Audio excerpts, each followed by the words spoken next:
ರಾಮಾಯ ರಾಮಭದ್ರಾಯ ರಾಮಚಂದ್ರಾಯ ವೇದಸೇ ರಘುನಾಥಾಯ ನಾಥಾಯ ಸೀತಾಯ ಪತಯೇ ನಮಃ. ಮನೋಜವಂ ಮಾರುತತುಲ್ಯವೇಗಂ ಜಿತೇಂದ್ರಿಯಂ ಬುದ್ಧಿಮತಾಂ ವರಿಷ್ಠಂ ವಾತಾತ್ಮಜ ವಾನರಯೂಧಮುಖ್ಯಂ ಶ್ರೀರಾಮದೂತಂ ಶಿರಸಾ ನಮಾಮಿ. ಭಗವಂತನ ನಾಮಸ್ಮರಣೆಯ ಸೂಕ್ಷ್ಮ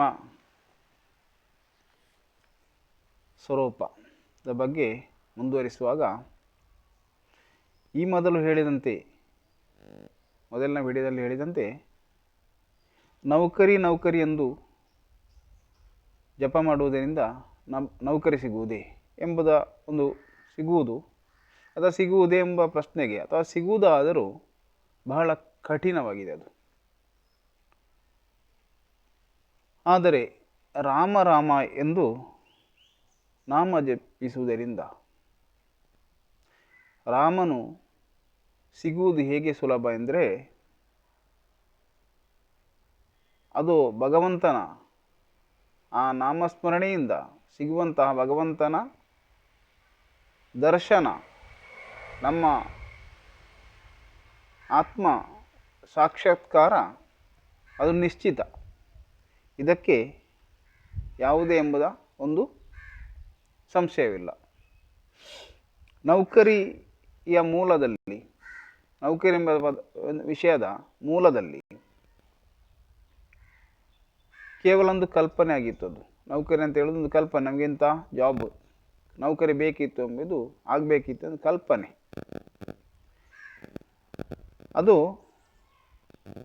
ಅದನ್ನು ಪ್ರತ್ಯಕ್ಷ ಕೃತಿಯಲ್ಲಿ ತರುವಾಗ ಅದಕ್ಕೆ ಅನೇಕ ವಿಷಯಗಳನ್ನು ಜೋಡಿಸಬೇಕಾಗ್ತದೆ. ಒಂದು ಜಾಬು ಒಬ್ಬನಿಗೆ ಆಗಬೇಕಾದ್ರೆ ಎಷ್ಟೋ ಜನರು ಸಂಪರ್ಕ ಮಾಡಬೇಕಾಗ್ತದೆ. ಅದರ ಬಗ್ಗೆ ನಿರಂತರ ಪ್ರಯತ್ನ ಬೇಕಾಗ್ತದೆ ಎಂಬುದನ್ನು ನಾವು ಹೇಳಿ ಆಯಿತು. ಅದೇ ರೀತಿ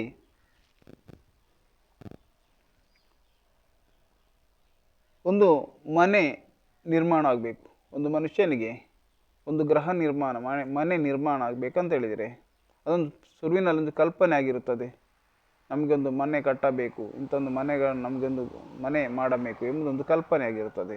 ಆನಂತರ ಅದು ನಿರ್ಮಿಸಲು ಅನೇಕ ರೀತಿಯ ಸುಸಜ್ಜೀಕರಣ ಬೇಕಾಗ್ತದೆ. ಅದು ಹಲವು ವಸ್ತುಗಳನ್ನು ಸಂಗ್ರಹಿಸಿ ಕಾರ್ಯ ಮಾಡುವಾಗ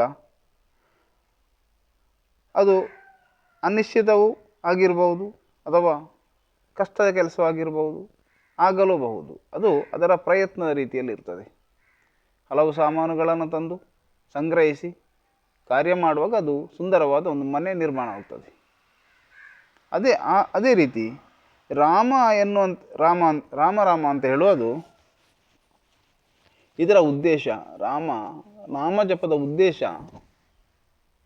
ನಾವು ಸ್ಥೂಲ ಮತ್ತು ಸೂಕ್ಷ್ಮ ಅಂತ ಎರಡು ವಿಷಯ ತೆಗೆದುಕೊಳ್ಳೋಣ.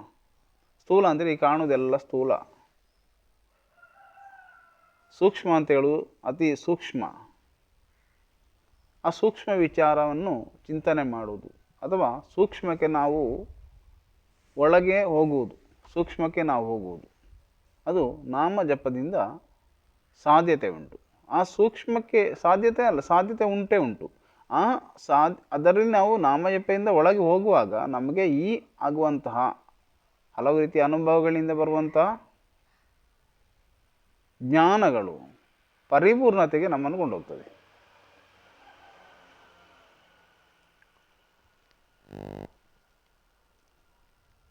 ಅದು ನಾಮ ಪರಿಪೂರ್ಣತೆಯಿಂದ ಕಡೆಗೆ ಹೋಗುವಾಗ ನಾವು ನಾಮ ಜಪ ಮಾಡ್ತೇವೆ. ರಾಮ ಅಂತ ನಾಮ ಜಪ ಮಾಡಿಕೊಂಡು ಮುಂದೆ ಹೋಗುವಾಗ ನಮ್ಮ ಆಂತರ್ಯದಲ್ಲಿ, ಶರೀರದ ಮನಸ್ಸಿನ ಆಂತರ್ಯದಲ್ಲಿ ಇರುವಂತಹ ಅನೇಕ ವಿಚಾರಗಳನ್ನು, ಕೆಟ್ಟದನ್ನು ಒಳಗೆ ತಳ್ಳುತ್ತದೆ. ಒಳಗೆದ್ದ ಸೂಕ್ಷ್ಮವಾದಂತಹ ವಿಚಾರಗಳನ್ನು ಹೊರಗೆ ತಳ್ಳಿಕೊಂಡು ಮನಸ್ಸನ್ನು ಖಾಲಿ ಮಾಡ್ತದೆ. ಅದು ವಿಷಯ ಇಲ್ಲದಂಥ ಮನಸ್ಸನ್ನಾಗಿ ಮೂಡಿಸುತ್ತದೆ. ಆ ವಿಷಯ ಇಲ್ಲದಂತಹ ಮನಸ್ಸಲ್ಲಿ ನಾವು ನಾಮಜಪವನ್ನು ಮುಂದುವರಿಸ್ತಾ ಹೋಗುವಾಗ ಈ ಆತ್ಮ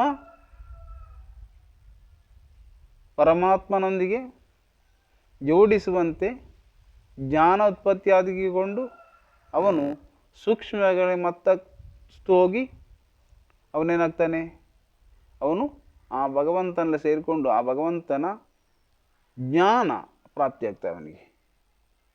ಅದರ ಸೂಕ್ಷ್ಮ ವಿಚಾರ ಅಂತ ಹೇಳಿದರೆ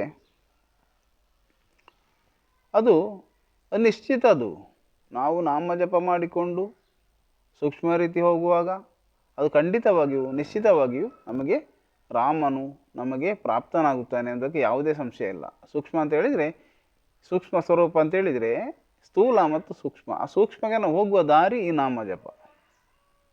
ನಿರಂತರವಾದಂತಹ ರಾಮನಾಮ ಜಪ ನಮ್ಮಲ್ಲಿದ್ದರೆ ಖಂಡಿತವಾಗಿ ನಾವು ಸ್ಥೂಲದಿಂದ ಸೂಕ್ಷ್ಮ ಹೋಗಿ ಜೀವನವನ್ನು ಸಾಕ್ಷಾತ್ಕಾರ ಮಾಡಿಕೊಂಡು ನಮಗೆ ಉತ್ತಮ ಜೀವನವಾಗಿ ಮಾಡಿಸಬಹುದು ಮತ್ತು ಭಗವಂತನ ಪಾದಗಳಿಗೆ ಸೇರಬಹುದು. ಅದಕ್ಕೆ ಯಾವುದೇ ನಮಗೆ ಸಂಶಯಗಳಿಲ್ಲ. ರಾಮ ಎನ್ನುವುದರಿಂದ ಹೇಗೆ ರಾಮನು ಸಿಗುತ್ತಾನೆ ಎಂಬ ಸಂಶಯವಿಲ್ಲದೆ ಹೊಂದದೆ ಜಪ ಮಾಡಬೇಕು. ರಾಮ ಅಂತ ಹೇಳುವುದಕ್ಕೆ ಯಾವುದೇ ಸಂಶಯ ಇಲ್ಲದೆ ಅದನ್ನು ಜಪ ಮಾಡಬೇಕು. ಆ ಪದವನ್ನು ನಾವು ಜಪ ಮಾಡ್ತಾ ಇರಬೇಕು. ಮನಸ್ಸಿನ ದುಃಖಕ್ಕೆ ಬುದ್ಧಿ ಕಾರಣ. ನಾವು ಎಷ್ಟೋ ಜನರನ್ನು ಕಾಣ್ಬೋದು, ಏನೇ ಇದ್ದರೂ ದುಃಖ ಅವರಲ್ಲಿ ಇರ್ತದೆ. ಮನಸ್ಸಿನಲ್ಲಿ ಯಾವಾಗಲೂ ದುಃಖದಲ್ಲಿರ್ತಾರೆ, ಸಂತೋಷ ಇರುವುದಿಲ್ಲ, ಅಥವಾ ಮನಸ್ಸು ಯಾವಾಗಲೂ ಖಿನ್ನತೆಯಿಂದ ಇರ್ತದೆ.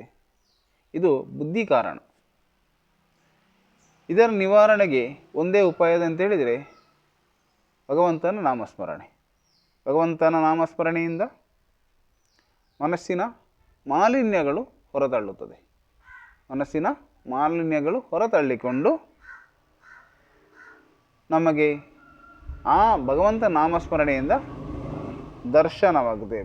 ಭಗವಂತನ ದರ್ಶನ ನಮಗೆ ಆಗುತ್ತದೆ, ಆತ್ಮ ಸಾಕ್ಷಾತ್ಕಾರವೂ ಆಗುತ್ತದೆ. ಇದಕ್ಕೆ ಚಿತ್ತದಲ್ಲಿ ಉತ್ಕಟ ತಳಮಳಬೇಕು. ನಮ್ಮ ಚಿತ್ತದಲ್ಲಿ ಉತ್ಕಟ ತಳಮಳಬೇಕು. ಅಹಂಭಾವವನ್ನು ಬಿಟ್ಟು, ನಾನು ಎನ್ನುವುದನ್ನು ಬಿಟ್ಟು, ಅಹಂಭಾವವನ್ನು ಬಿಟ್ಟು ಭಗವಂತನ ಶರಣ ಹೋಗಬೇಕು. ಯಾರು ನಾಮ ಜಪ ಮಾಡಿಕೊಳ್ಳುತ್ತಾನೋ ಅವನಿಗೆ ದೇಹದ ಸುಖ ಅಥವಾ ದುಃಖ ಇದು ಎರಡರ ಅರಿವೇ ಅವನಿಗೆ ಇರುವುದಿಲ್ಲ. ಅವನು ಸದಾ ಆನಂದದಲ್ಲಿ ಇರುತ್ತಾನೆ. ಎಲ್ಲರೂ ಭಗವಂತನ ನಾಮಸ್ಮರಣೆ ಮಾಡಿಕೊಂಡು ಜೀವನವನ್ನು ಉತ್ತಮವಾಗಿಸೋಣ. ಎಲ್ಲರಿಗೂ ಭಗವಂತನ ಕೃಪೆ ಉಂಟಾಗಲಿ. ಓಂ ಶ್ರೀರಾಮ ಜಯ ರಾಮ ಜಯ ಜಯ ರಾಮ ಜಯ ಹನುಮಾನ್.